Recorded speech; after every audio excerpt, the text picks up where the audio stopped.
All right, let's just dive straight into this explainer, shall we? Today, we're going to unpack, completely objectively, a really popular online broadcast that takes a deep dive into modern relationship dynamics and female psychology from a distinctly red pill perspective. Our goal here isn't to take sides, but to clearly lay out the source material and understand the theoretical frameworks being presented. The broadcast we're looking at has garnered a massive amount of attention for its controversial yet highly structured worldview on how men and women interact today. To keep things organized, here's our roadmap. We'll start with the hive mind theory. Then check out its modern social manifestations. Move on to a specific case study of Coach Afra. And finally, look at how the source redefines the real man.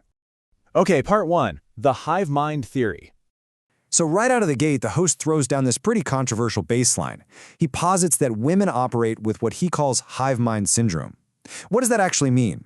Well, basically he's saying there's a heavy reliance on a female collective for validation.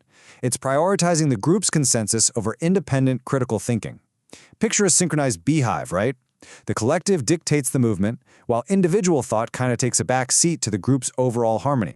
Now, to back this up, the host takes us way back to evolutionary history.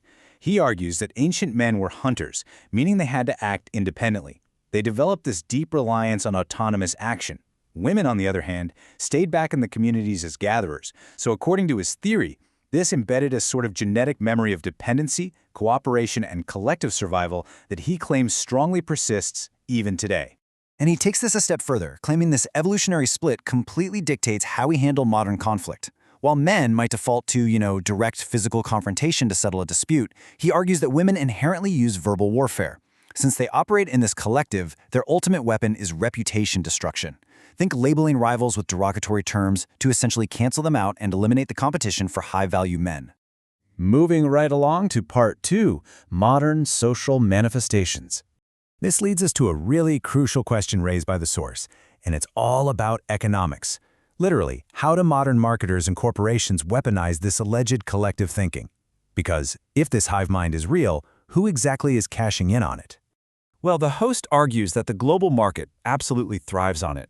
Ever wonder why a specific celebrity trend, like a certain hairstyle or lifestyle brand, just spreads like wildfire across the globe overnight? He claims that's the hive mind in action. He also introduces this concept called pre-selection. The idea here is that a woman's desire is activated simply by seeing other women attracted to a specific man. So pop stars, actors, high-value men, they don't even need to use direct seduction. They just surround themselves with women, which triggers the collective to naturally draw everyone else in. It's a fascinating angle. From there, the source pivots from macroeconomics to our personal micro-relationships, strongly emphasizing that this collective thinking is what ruins marriages.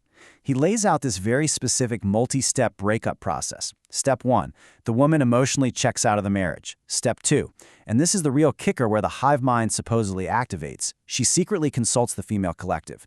We're talking divorced friends, her mom, online groups, you name it, fully adopting their consensus. Then step 3. Only after the group is decided does she formally deliver the breakup to the husband. And of course, he's completely blindsided because he wasn't part of the consultation process at all. All right, part 3, a case study on Coach Afra.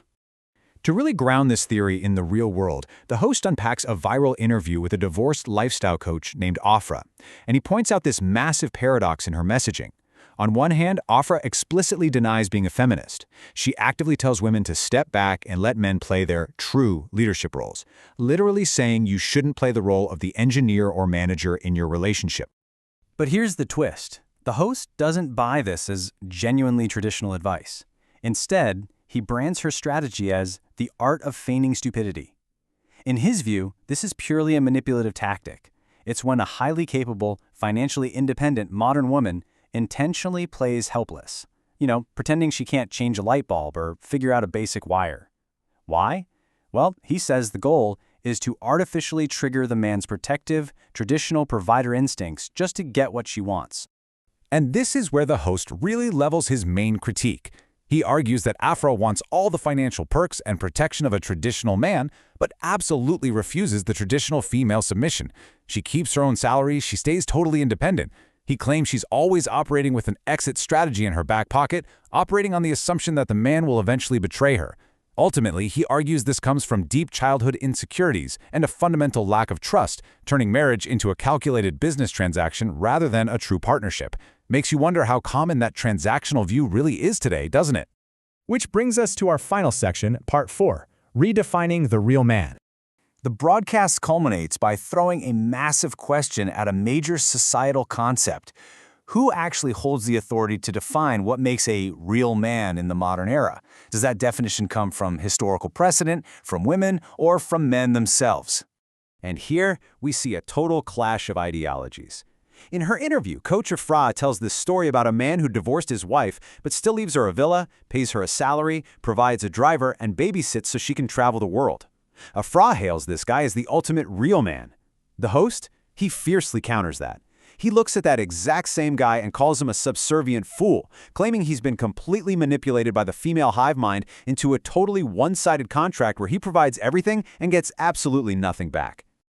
So, as we wrap up this explainer, the source material really leaves us with a provocative thought about the deeply polarized state of modern relationships.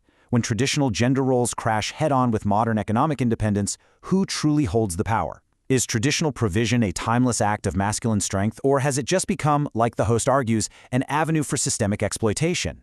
It's a complex debate for sure, and it really highlights just how fractured our conversations around gender, marriage, and societal expectations have truly become today. Really makes you think about where we go from here, doesn't it?